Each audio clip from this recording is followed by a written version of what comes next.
नमस्ते, केदार सीकर सनातन संस्कार चैनल में आपका सहर्ष स्वागत है। आज हम सुनने वाले हैं BG-005। इसका अर्थ हुआ भगवत गीता प्राथमिक वाचन, सरल भगवत गीता प्राथमिक वाचन हिंदी। इसका 5वां भाग आज हम सुनने वाले हैं। जो पहली बार यह श्रृंखला का भाग सुन रहे हैं उनके लिए कि मैं भगवत गीता सीखने का प्रयास कर रहा हूँ। जीवन में पहली बार मैं ये भगवत गीता पढ़ने का प्रयत्न कर रहा हूँ और इसके लिए मैं जो पुस्तक प्रयोग कर रहा हूँ वो गीता प्रेस गोरखपुर का पुस्तक है जिसका नाम है सरल गीता। उसके नीचे कवर पेज पे ही लिखा हुआ है कि गीता पढ़ना सीखने वालों के लिए। ये पुस्तक का आधार लेकर मैं भगवत गीता पढ़ने का प्रयत्न कर रहा हूँ, जीवन का पहला प्रयत्न। इस उपक्रम में मेरे बहुत से मित्रगण मुझे साथ दे रहे हैं। ये वीडियोस वो भी सुन रहे हैं और मुझे अच्छे प्रतिक्रिया भी दे रहे हैं। उनको भी फायदा पहुंच रहा है। अगर आपको भगवत गीता सीखने में रस है, पहली बार आप जीवन में भगवत गीता पढ़ने वाले हैं, तो हो सकता है वहां पर शक्यता है कि आपको भी इस उपक्रम का फायदा हो। तो सरल भगवत गीता प्राथमिक वाचन हिंदी, एक श्लोक और उसका अर्थ, इस तरह से हम ये उपक्रम को आगे लेके जा रहे हैं। पिछले चौथे भाग में हमने दूसरा अध्याय, भगवत गीता का दूसरा अध्याय सांख्य योग पढ़ना शुरू किया था, उसका प्रारंभ किया था। इस भाग में हम क्रमशः करने वाले हैं। वस्तुतः भगवत गीता पठन करना शुरू करने से पहले हमेशा की तरह आपसे प्रार्थना कि आपको यह वीडियो पसंद आया तो कृपया इस वीडियो को लाइक कर दीजिए। मेरा चैनल केदार सीकर सनातन संस्कार, इस चैनल को सब्सक्राइब कर दीजिए। ऑटो प्ले पर देख रहे हैं तो फॉलो कर दीजिए। मेरे हर एक वीडियो को एक छोटा सा कमेंट जरूर करें। आपको वीडियो अच्छा लगेगा तो अच्छा लिखिए। आपको अगर मुझ में कुछ त्रुटियां दिखाई दी तो त्रुटियां लिखिए। मुझको उपदेश भी आप दे सकते हैं, लेकिन आपसे प्रार्थना है कि एक कमेंट, हर वीडियो को छोटा सा कमेंट जरूर करें। बड़ा लिखा तो भी चलेगा, लेकिन न्यूनतम छोटा सा कमेंट करें। और अपने मित्र, परिवार, कुटुंब, इनमें अगर किसी को भगवत गीता सीखने में रस हो तो उनको भी आप यह वीडियोस के लिंक्स फॉरवर्ड कर सकते हैं, शेयर कर सकते हैं।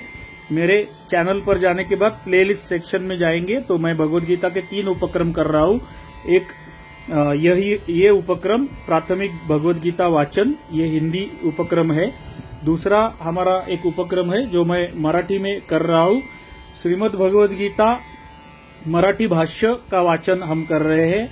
और तीसरा उपक्रम मैं कर रहा हूँ जिसमें सिर्फ भगवत गीता के श्लोक अध्याय न्याय मैं पढ़ रहा हूँ। तो ये तीनों उपक्रम समांतर रीत्या मैं कर रहा हूँ। और आपको हिंदी में रस हो तो हिंदी सुन सकते हैं, मराठी में रस रहेगा तो मराठी आपको आती रहेगी तो आप मराठी सुन सकते हैं। मराठी उपक्रम थोड़ा बड़ा है और आपको सिर्फ भगवत गीता शुद्ध रूप से पठन करने का प्रयत्न करना है। मेरे साथ प्रयत्न करना है। मैं भी प्रयत्न कर रहा हूँ। मैं एक्सपर्ट नहीं हूँ, गुरुजी नहीं हूँ, पंडित नहीं हूँ, शास्त्री नहीं हूँ, कुछ भी नहीं हूँ। मैं एक साधारणतया विद्यार्थी हूँ और पहली बार मैं जीवन में भगवत गीता पढ़ने का प्रयास कर रहा हूँ। तो आप भी मेरे साथ यह प्रयत्न करना चाहते हैं तो आप भी मेरे साथ आ सकते हैं। तो आइए शुरू करते हैं आज का 5वां भाग, प्राथमिक भगवत गीता वाचन हिंदी। इसका 5वां भाग शुरू करते हैं। भाग शुरू करने से पहले श्रीमद् भगवान का थोड़ा सा स्मरण करते हैं। एक छोटा सा श्लोक बोलते हैं। त्वमेव माता च पिता त्वमेव बंधुश्च सखा त्वमेव विद्या द्रविणं त्वमेव सर्वं मम देव देव। ओम श्री परमात्मने नमः। ओम श्री परमात्मने नमः। ओम श्री परमात्मने नमः। तो जैसा मैंने शुरुआत में कहा था, आरंभ में कहा था कि हम पिछले भाग में, चौथे भाग में 19वें श्लोक तक पहुंच गए थे। दूसरा अध्याय सांख्य योग, उसके 19वां श्लोक हमने पूर्ण कर लिया था। अभी इस 5वें भाग में हम 20वें श्लोक से आरंभ कर रहे हैं। न जायते म्रियते वा कदाचिन्नायं भूत्वा भविता वा न भूयः अजो नित्यः शाश्वतोऽयं पुराणो न हन्यते हन्यमाने शरीरे। और एक बार प्रयत्न करते हैं शुद्ध रूप से पठन करने का। न जायते म्रियते वा कदाचिन् नायं भूत्वा भविता वा न भूयः अजो नित्यः शाश्वतोऽयं पुराणो न हन्यते हन्यमाने शरीरे। 20वें श्लोक का अर्थ, यह आत्मा किसी काल में भी न तो जन्मता है और न मरता ही है, तथा न यह उत्पन्न होकर फिर होने वाला ही है, क्योंकि यह अजन्मा, नित्य, सनातन और पुरातन है। शरीर के मारे जाने पर भी यह नहीं मारा जाता है। तो यह आत्मा जो है नित्य है, अजन्मा है, इसका कभी भी जन्म नहीं होता है और इसका कभी भी मृत्यु नहीं होता है। ये नित्य है, सनातन है, इसका कोई आरंभ नहीं है, इसका कोई अंत नहीं है, इसका कोई जन्म नहीं है, इसका कोई मृत्यु नहीं है। हमारे इस शरीर के मृत्यु के बाद भी आत्मा को मृत्यु नहीं आती है, आत्मा वैसी ही रहती है। आगे 21वां श्लोक, वेदा विनाशनम नित्यम य एनमजमव्ययम् कथम स पुरुषः पार्थ कम घातयति हन्तिकम्। फिर से एक बार प्रयत्न करते हैं। वेदा विनाशनम नित्यम य एनमजमव्ययम् कथम स पुरुषः पार्थ कम घातयति हन्तिकम्। त्रुटि हो गई, फिर से एक बार। वेदा विनाशनम नित्यम य एनमजमव्ययम् कथम स पुरुषः पार्थ कम घातयति हन्तिकम्। अर्थ, हे पृथापुत्र अर्जुन, जो पुरुष इस आत्मा को नाश रहित, नित्य, अजन्मा और अव्यय जानता है, वह पुरुष कैसे किसको भगवान है, कैसे किसको मरवाता है और कैसे किसको मारता है। तो भगवान अभी अर्जुन को उपदेश दे रहे हैं और उस उपदेश में इस 21वें श्लोक में भगवान बोल रहे हैं कि जो पुरुष आत्मा को नाश रहित और नित्य, अजन्मा और अव्यय जानता है, उसको ज्ञान है कि आत्मा कभी मरती नहीं है, आत्मा कभी जन्म नहीं लेती है, तो वो पुरुष कैसे किसी को मार सकता है या खुद मर सकता है। आगे 22वां श्लोक, छंद बदल जाता है यहाँ पर, तो अलग छंद में इसका पठन करना पड़ेगा, लय बदल जाएगी। वासांसि जीर्णानि यथा विहाय नवानि गृह्णाति नरोपराणि तथा शरीराणि विहाय जीर्णान्यन्यानि संयाति नवानि देहि। फिर से एक बार। वासांसि जीर्णानि यथा विहाय नवानि गृह्णाति नरोपराणि तथा शरीराणि विहाय जीर्णान्यन्यानि संयाति नवानि देहि। अर्थ, जैसे मनुष्य पुराने वस्त्रों को त्याग कर दूसरे नए वस्त्रों को ग्रहण करता है, वैसे ही जीवात्मा पुराने शरीरों को त्याग कर दूसरे नए शरीरों को प्राप्त होता है। जैसे हम वस्त्र बदल देते हैं, वैसे ही आत्मा शरीर बदल देता है। अगला श्लोक 23वां श्लोक, ये सबको ज्ञात रहता है, सबको अवगत भी रहता है, बहुत सारे लोगों को ये अवगत भी रहता है, स्मृत रहता है, स्मरण में रहता है। तो पढ़ते हैं इसे। यहाँ पर छंद बदल जाता है तो लय बदल जाएगी। नैनम छिन्दन्ति शस्त्राणि नैनम दहति पावकः न चैनम क्लेदयन्त्यापो न शोषयति मारुतः। फिर से एक बार। नैनम छिन्दन्ति शस्त्राणि नैनम दहति पावकः न चैनम क्लेदयन्त्यापो न शोषयति मारुतः। अर्थ, 23वें श्लोक का अर्थ, इस आत्मा को शस्त्र नहीं काट सकते, इसको आग नहीं जला सकती, इसको जल नहीं गला सकता और वायु नहीं सुखा सकता। यह आत्मा जो है, इसको कोई भी शस्त्र काट नहीं सकता है, हमारे आत्मा को कोई भी आग नहीं लगा सकता है, हमारी आत्मा जल नहीं सकती है और इसको जल से भिगोया नहीं जा सकता है और ना ही हमारे आत्मा को सुखाया जा सकता है। तो आत्मा पर कुछ भी क्रिया हम कर नहीं सकते हैं, इन शॉर्ट। अगला श्लोक 24वां श्लोक।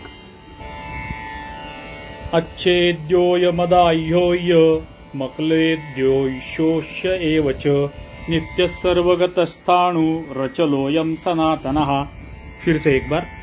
अच्छेद्योयमदाह्योय मक्लेद्योयश्च, क्षमा कीजिए, अच्छेद्योय मदाह्योय मक्लेद्यो शोष एव च, नित्य सर्वगतस्थाणु रचलोयम सनातनः। अगर आप चाल में पढ़ेंगे तो पढ़ने में आसानी जाती है, सरल होता है। अगर आप चाल में चूक जाएंगे तो शब्दों में भी त्रुटियां आ जाती है। यह आपको ध्यान में आया रहेगा।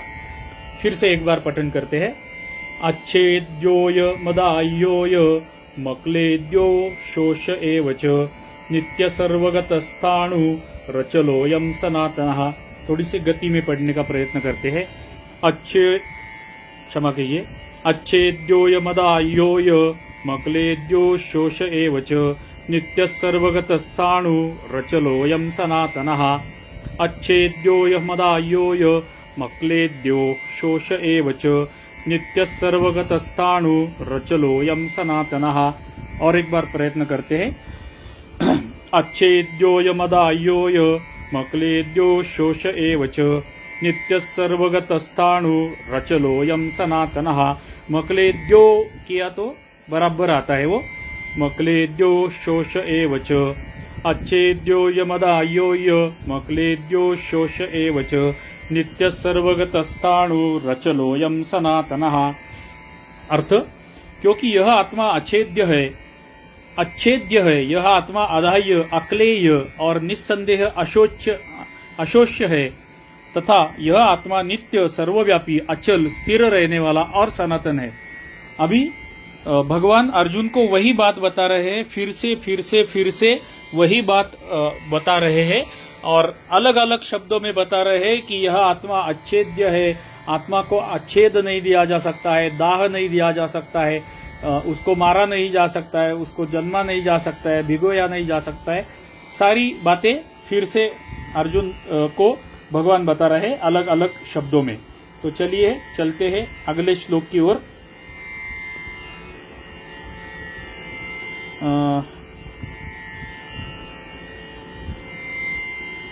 25वां श्लोक।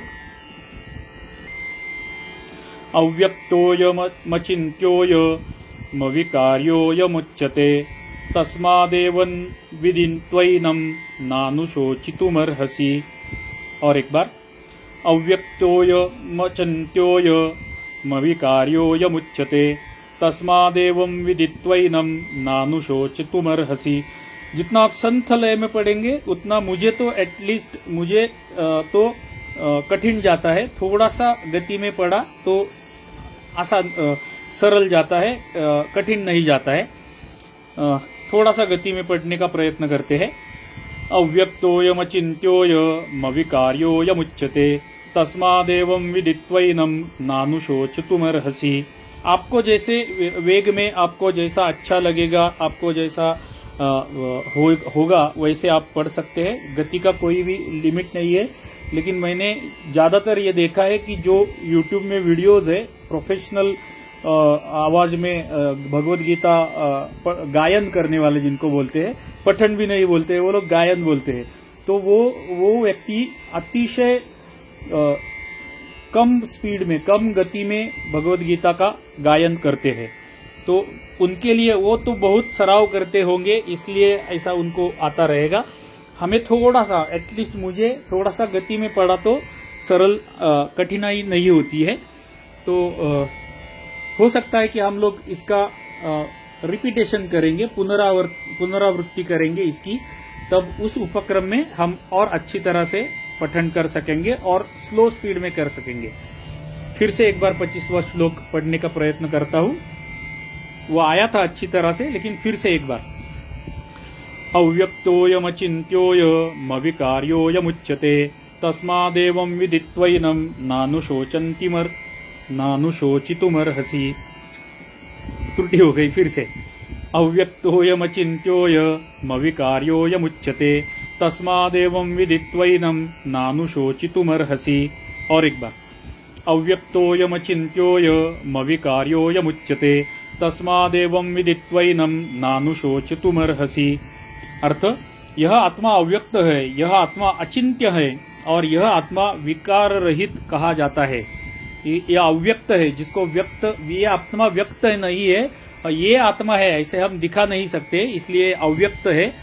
यह आत्मा अचिंत्य है और आत्मा विकार रहित कहा जाता है। इसमें हे अर्जुन, इस आत्मा को उपयुक्त प्रकार से जानकर तू शोक करने को योग्य नहीं है, अर्थात तुझे शोक करना उचित नहीं है।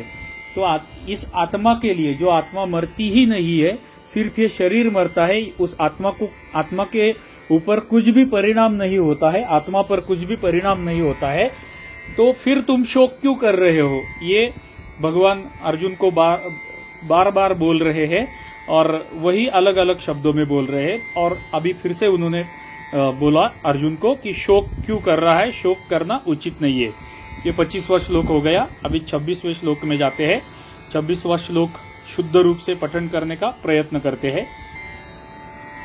अथ चैनम नित्यजातम नित्यम वा मन्यसे मृतम तथापि त्वं महाबाहो नैवं शोचितुमर्हसि। और एक बार, अथ चैनम नित्यजातम नित्यम वा मन्यसे मृतम तथापि त्वं महाबाहो नैवं शोचितुमर्हसि। अर्थ जानते हैं, अर्थ देखते हैं।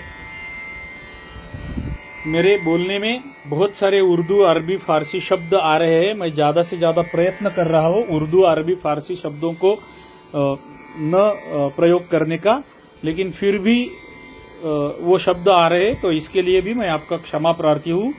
जैसे जैसे हमारा, वैसे भी हिंदी मेरी मातृभाषा नहीं है, तो मेरा हिंदी का शब्द भंडार भी एकदम मर्यादित है। तो इस मर्यादित शब्द भंडार का प्रयोग करके मैं हिंदी उपक्रम कर रहा हूँ। तो इसलिए हिंदी में ज्यादा से ज्यादा उर्दू, अरबी, फारसी शब्द आ सकते हैं, तो उसके लिए क्षमा कीजिए। किंतु मैं निरंतर प्रयास कर रहा हूँ उर्दू, अरबी, फारसी शब्दों को अवॉइड करने का, और इंग्लिश शब्दों को भी। आगे इसका अर्थ देखते हैं 26वें श्लोक का। किंतु यदि तू इस आत्मा को सदा जन्मने वाला तथा सदा मरने वाला मानता हो तो भी हे महाबाहो, तो इस प्रकार शोक करने को योग्य नहीं है। अभी भगवान उसके आगे का स्टेप उसको बता रहे हैं कि अगर समझ लो कि तुम ऐसा मानते हो कि आत्मा जन्मने वाला है और मरने वाला है, तो भी तुम्हारा शोक करना योग्य नहीं है, क्योंकि तुम ऐसा, इस दृष्टि से अगर देखा जाए तो फिर भी तुम धर्म का साथ नहीं दे रहे हो, तुम धर्म से भाग रहे हो, इसलिए इस दृष्टि से भी ये योग्य नहीं है शोक करना, ऐसे भगवान अर्जुन को बोल रहे हैं। अभी 27वां श्लोक। हर एक श्लोक पर हम पहले एक पॉज लेकर, एक छोटा सा क्षण भर विश्रांति लेकर उसके ऊपर कटाक्ष फेर लेंगे और उसके बाद में उसको पढ़ेंगे, तो पढ़ने में आसानी होती है, पढ़ने में सहजता होती है, आसानी नहीं सहजता होती है। जातस्य हि ध्रुवो मृत्युर्ध्रुवं जन्म मृतस्य च तस्मादपरिहार्येथे न त्वं शोचितुमर्हसि। और एक बार प्रयत्न करते हैं। जातस्य हि ध्रुवो मृत्युर्ध्रुवं जन्म मृतस्य च तस्मादपरिहार्येथे न त्वं शोचितुमर्हसि। और एक प्रयत्न करते हैं। जातस्य हि ध्रुवो मृत्युर्ध्रुवं जन्म मृतस्य च तस्मादपरिहार्येथे न त्वं शोचितुमर्हसि। अर्थ, क्योंकि इस मान्यता के अनुसार जन्मे हुए की मृत्यु निश्चित है और मरे हुए का जन्म निश्चित है, इससे भी इस बिना उपाय वाले विषय में तू शोक करने को योग्य नहीं है। तो इस मान्यता के अनुसार, जो हमने अभी मान्यता देखी, जो परमेश्वर बता रहे हैं, उस मान्यता के अनुसार हर एक जन्मे हुए व्यक्ति की मृत्यु होना अपरिहार्य है और मृत्यु हुए व्यक्ति का पुनर्जन्म होना अपरिहार्य है, प्रोवाइडेड उसको मुक्ति ना मिल जाए, वो परमात्मा में विलीन ना हो जाए, जन्म फिर से लेना है उसको। तो ऐसा, इस दृष्टि से भी तू शोक करना योग्य नहीं है, ऐसा भगवान बता रहे हैं। 28वां श्लोक देखते हैं। एक पहले कटाक्ष और फिर श्लोक पठन। अव्यक्तादीनि भूतानि व्यक्तमध्यानि भारत अव्यक्तनिधनान्येव तत्र का परिदेवना। और एक बार, अव्यक्तादीनि भूतानि व्यक्तमध्यानि भारत अव्यक्तनिधनान्येव तत्र का परिदेवना। अर्थ, हे अर्जुन, संपूर्ण प्राणी जन्म से पहले अप्रकट थे और मरने के बाद भी अप्रकट हो जाने वाले हैं, केवल बीच में ही प्रकट है। फिर ऐसी स्थिति में क्या शोक करना है? तो जन्म से पहले भी हम अप्रकट थे और मरने के बाद भी हम, मृत्यु के बाद भी हम अप्रकट होने वाले हैं। तो ये सिर्फ बीच वाली, ये बीच वाली नहीं, बीच को हिंदी में क्या बोलते हैं, मध्य वाली जो मध्यम जो अवस्था है, इस अवस्था के लिए शोक क्यों करना, ऐसे भगवान पूछ रहे हैं। जैसे हमने पिछले भाग में देखा था कि जैसे हम कपड़े बदलते हैं, वस्त्र बदलते हैं, उस तरह से आत्मा शरीर को बदलता है। तो उस स्थिति में भी शोक क्यों करना, ऐसे भगवान पूछ रहे हैं। अभी 29वें श्लोक में छंद बदल जाता है तो लय भी बदल जाएगी। थोड़ा एक कटाक्ष डालते हैं कुछ क्षण और फिर पढ़ते हैं, पठन करते हैं। आश्चर्यवत् पश्यति कश्चिदेनम् आश्चर्यं वदति तथैव चान्यः आश्चर्यं वच्चैनमन्यः शृणोति श्रुत्वाप्येनं वेद न चैव कश्चित्। 2-3 बार आवर्तन करने पड़ेंगे, तब हो सकता है कि शुद्ध रूप से आ जाए। आश्चर्यवत् पश्यति कश्चिदेनम् आश्चर्यं वदति तथैव चान्यः आश्चर्यवच्चैनमन्यः शृणोति श्रुत्वाप्येनं वेद न चैव कश्चित्। ठीक है, और एक बार। आश्चर्यवत् पश्यति कश्चिदेन आश्चर्यं, क्षमा कीजिए, आश्चर्यवत् पश्यति कश्चिदेन माश्चर्यवद् वदति तथैव चान्यः आश्चर्यवच्चैनमन्यः शृणोति श्रुत्वाप्येनं वेद न चैव कश्चित्। और एक बार। आश्चर्यवत् पश्यति कश्चिदेनम् आश्चर्यं वद, क्षमा कीजिए, आश्चर्यवत् पश्यति कश्चिदेन माश्चर्यवद् वदति तथैव चान्यः आश्चर्यवच्चैनमन्यः शृणोति श्रुत्वाप्येनं वेद न चैव कश्चित्। और 2-3 बार पठन करना पड़ेगा।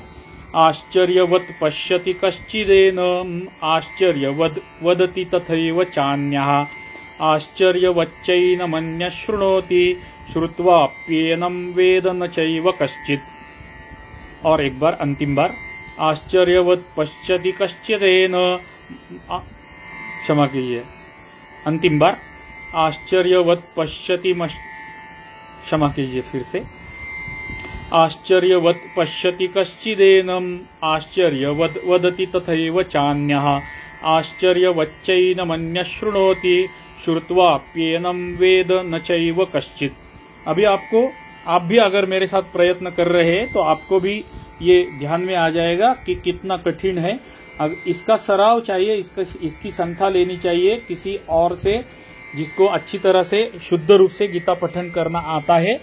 ऐसे किसी को सुन के या अपने गुरु से भगवत गीता सीखनी चाहिए और इसका बहुत बार सराव करने के बाद ही हमें ये आने वाला है। मैं भी इसका बहुत सराव कर रहा हूँ, तब जाके कहा यहाँ तक मैं पहुंचा हूँ। अगर मैं पहली बार सत्य में अगर मैं पहली बार अगर पढ़ता होता तो मुझे कुछ भी नहीं पढ़ने को आता था। इतना संस्कृत से हमारा कनेक्शन टूटा हुआ है। मेरा एटलीस्ट मेरा तो पिछले 25-30 साल में संस्कृत से कोई भी संबंध नहीं था, तो इसलिए थोड़ा सा कठिन जा रहा है। जैसे जैसे हम इस उपक्रम में आगे जाएंगे धीरे धीरे हमें आता जाएगा। और सराव तो बहुत जरूरी है ही, आवश्यक है ही, जरूरी नहीं आवश्यक है। आश्चर्यवत् पश्यति कश्चिदेनम् आश्चर्यवद् वदति तथैव चान्यः आश्चर्यवच्चैनमन्यः शृणोति श्रुत्वाप्येनं वेद न चैव कश्चित्। आश्चर्यवत् पश्यति कश्चिदेनम् आश्चर्यवद् वदति तथैव चान्यः आश्चर्यवच्चैनमन्यः शृणोति श्रुत्वाप्येनं वेद न चैव कश्चित्। हो सकता है कि आपको आप में से कुछ लोगों को बोर होता हो।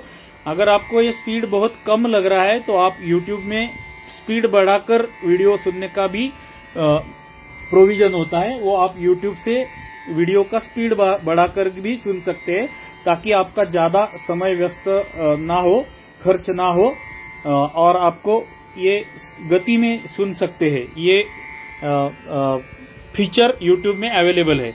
तो इस 29वें श्लोक का अर्थ अभी देखते हैं। कोई एक महापुरुष ही इस आत्मा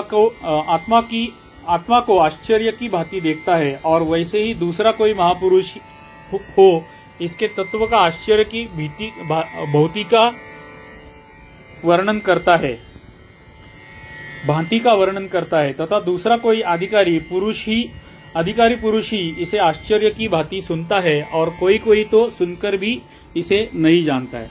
तो कुछ लोग इस आत्मा के बारे में जानकर, ये जानकर शब्द हिंदी है या अरबी है, उर्दू है, फारसी है, मुझे अभी ज्ञान नहीं है।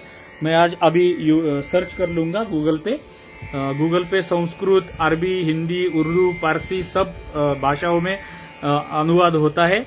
और एक स्वदेशी ऐप है हमारा एम डिक्शनरी नाम का, वो एम डिक्शनरी में संस्कृत नहीं है, बाकी सारी भाषाएं उसमें हैं।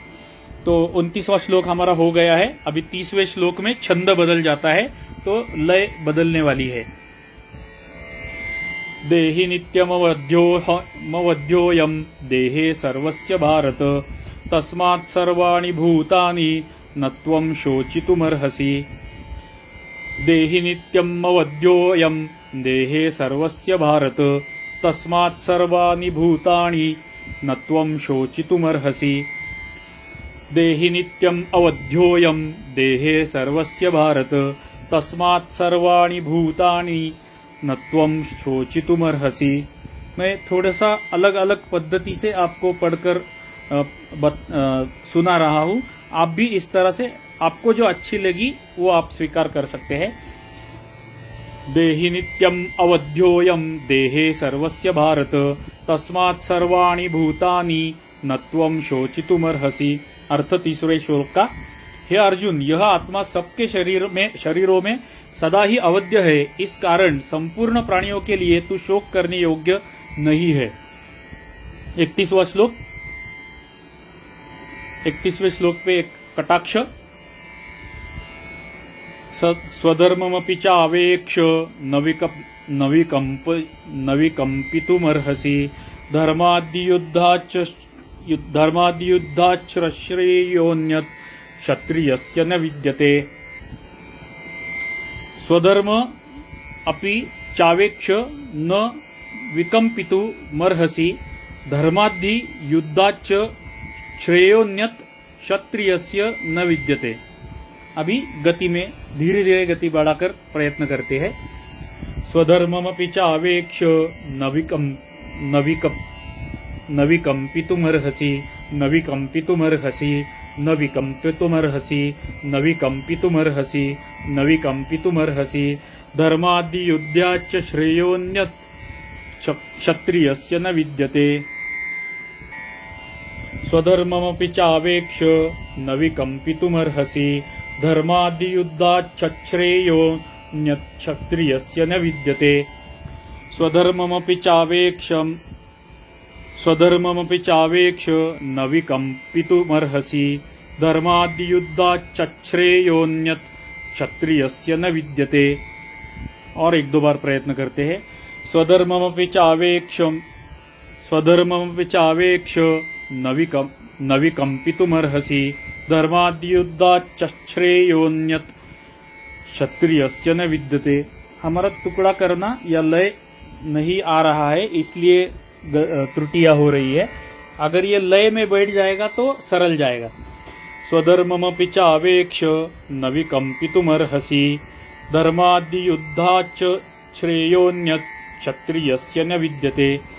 स्वधर्ममपि चावेक्ष न विकम्पितुमर्हसि। धर्माद्युद्धाच्च श्रेयोन्यत् क्षत्रियस्य न विद्यते। ठीक है, एकदम अच्छा तो नहीं आया लेकिन ठीक है, सो तो आ गया। जितने बार सराव करेंगे उतनी बार अच्छा आएगा। चलो फिर से एक बार प्रयत्न करते हैं। स्वधर्ममपि चावेक्ष न विकम्पितुमर्हसि। धर्माद्युद्धाच्च श्रेयोन्यत् क्षत्रियस्य न विद्यते। तथा अपने धर्म को देखकर भी तू भय करने योग्य नहीं है। हे अर्थात तुझे भय नहीं करना चाहिए, क्योंकि क्षत्रिय के लिए धर्मयुक्त युद्ध से लड़कर दूसरा कोई कल्याणकारी कर्तव्य नहीं है। यहाँ पर धर्म का और कर्तव्य का उल्लेख भगवान कर रहे हैं, अर्जुन को दिखा रहे हैं कि तुम्हारा धर्म क्या है और तुम्हारा कर्तव्य क्या है। तो ये धर्म को देखकर भी तुम्हें डरना नहीं चाहिए, भय नहीं रखना चाहिए, और युद्ध से बढ़कर दूसरा कोई भी कल्याणकारी कर्तव्य क्षत्रिय के लिए नहीं है, इसलिए तुम्हें भय भी नहीं करना चाहिए, श्लोक भी नहीं करना चाहिए। ये भगवान अर्जुन को बोल रहे हैं। अगले श्लोक की ओर जाते हैं। 32वां श्लोक। एक नजर, एक कटाक्ष, नजर नहीं कटाक्ष। यदृच्छया चोपपन्नम स्वर्गद्वारमपावृतम सुखिनः क्षत्रियाः पार्थ लभन्ते युद्धमीदृशम्। अरे वाह। यदृच्छया चोपपन्नम स्वर्गद्वारमपावृतम सुखिनः क्षत्रियाः पार्थ लभन्ते युद्धमीदृशम्। अर्थ, हे पार्थ, अपने आप प्राप्त हुए और खुले हुए स्वर्ग के द्वार रूप इस प्रकार के युद्ध को भगवान क्षत्रिय लोग ही पाते हैं। भाग्यवान, भगवान नहीं, भाग्यवान क्षत्रिय लोग ही पाते हैं। तो जो क्षत्रिय है उन्हें युद्ध का अवसर मिलता है, युद्ध की संधि मिलती है, वही स्वर्ग के द्वार रूप इस प्रकार के युद्ध को भाग्यवान क्षत्रिय लोग ही पाते हैं। तो इस युद्ध करके तुम्हारे लिए स्वर्ग का द्वार खुलने वाला है, ऐसा, और ये भाग्यवान क्षत्रियों को ही ये मिलता है, ऐसे भगवान उसको बोल रहे हैं अर्जुन को। 33वां श्लोक। एक कटाक्ष। अतच्चेत्वमिमं धर्म्यं संग्रामं न करिष्यसि ततस्वर्धर्मं कीर्तिञ्च हित्वा पापम अवाप्स्यसि। गुड। फिर से। अतचेत्वमिमं धर्म्यं संग्रामं न करिष्यसि ततस्वर्धर्मं कीर्तिञ्च हित्वा पापम अवाप्स्यसि। अभी पापम अवाप्स्यसि भी योग्य है और पापम अवाप्स्यसि भी योग्य है। आपको जो अच्छा लगेगा वो लीजिए। मैं दोनों तरह से आपको पढ़कर सुना रहा हूँ, क्योंकि मैंने जितने लोगों को सुना है वो अलग अलग पद्धति से पढ़ते हैं। तो हमें आप एग्जैक्टली मुझे मालूम नहीं है कि कौन सा करेक्ट है, लेकिन मुझे ये लगता है कि ये दोनों बराबर है। पद्धति अलग अलग हो सकती है, शब्दों को काटने के बाद उसको कैसे टुकड़े किए जाते हैं उस तरह से थोड़े से उच्चार बदल जाते हैं, लेकिन बेसिक टेक्स्ट तो वही रहेगा। अथ चेत्वमिमं धर्म्यं संग्रामं न करिष्यसि ततस्वधर्मं कीर्तिञ्च हित्वा पापमवाप्स्यसि। अथ चेत्वमिमं धर्म्यं संग्रामं न करिष्यसि ततस्वधर्मं कीर्तिञ्च हित्वा पापमवाप्स्यसि।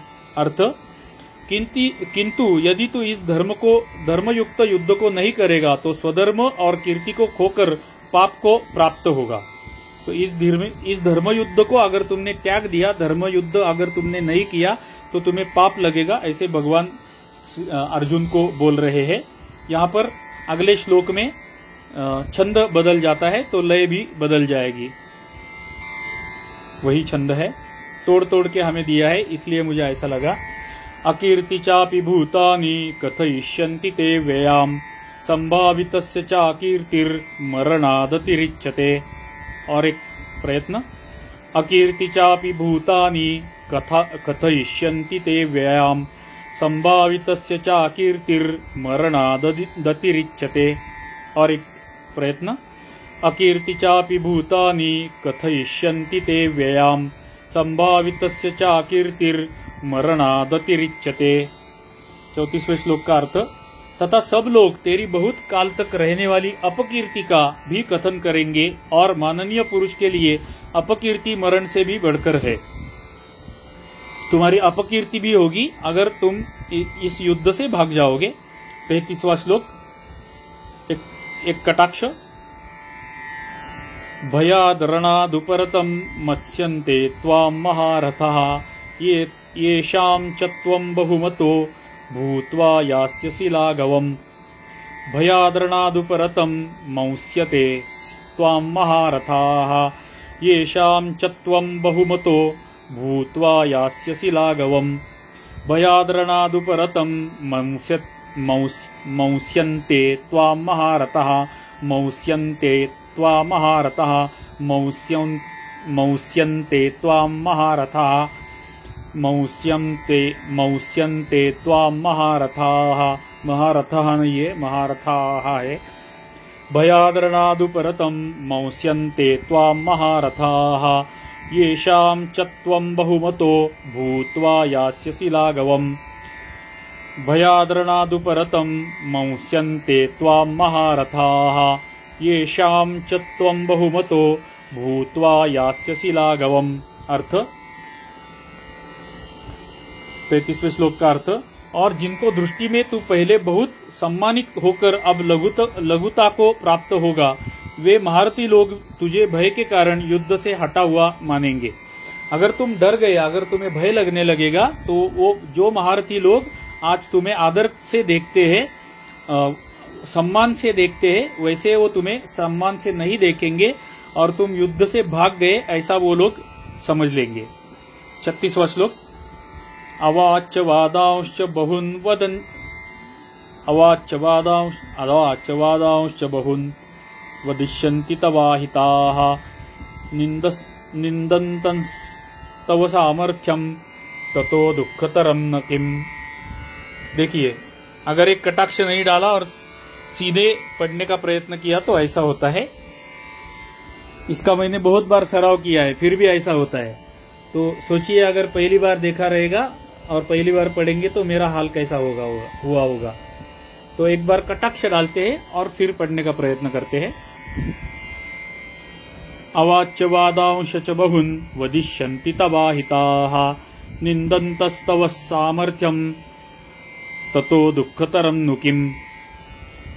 अवाच्य वादांश्च बहुन् अवाच्य वादांश्च बहुन् वदिष्यन्ति तवाहिनः। क्षमा कीजिए। अवाच्य वादांश्च बहुन् वदिष्यन्ति तवाहिताः। निन्दन्तस्तव सामर्थ्यं ततो दुःखतरं नु किम्। जब तक अच्छी तरह से ठीक से नहीं आता है तब तक हम इसको आवर्तन करते रहेंगे। अवाच्य वादांश्च बहुन् वदिष्यन्ति तवाहिताः। निन्दन्तस्तव सामर्थ्यं ततो दुःखतरं नु किम्। अवाच्य वादांश्च बहुन् वदिष्यन्ति तवाहिताः। निन्दन्तस्तव सामर्थ्यं ततो दुःखतरं नु किम्। अर्थ 36वें श्लोक का। तेरे वैरी लोग तेरे सामर्थ्य की निंदा करते हुए तुझे बहुत से न कहने योग्य वचन भी कहेंगे, उससे अधिक दुख और क्या होगा। तो तुम्हारे वैरी जो है तो वो तुम्हारे बारे में बहुत बुरा हमारा शब्द नहीं हो सकता है। तो तुम्हारे बारे में ऐसे वचन कहेंगे कि जो वचन निंदा युक्त होंगे, तो इससे और दुख क्या होगा, यह भगवान अर्जुन को पूछ रहे हैं। इस 37वें श्लोक को 37 और 38 को लेकर हम रुकेंगे। 37वां श्लोक। हतो वा प्राप्स्यसि स्वर्ग जित्वा वा भोक्ष्यसे महिम्। तस्मात् उत्तिष्ठ कौन्तेय युद्धाय कृतनिश्चयः।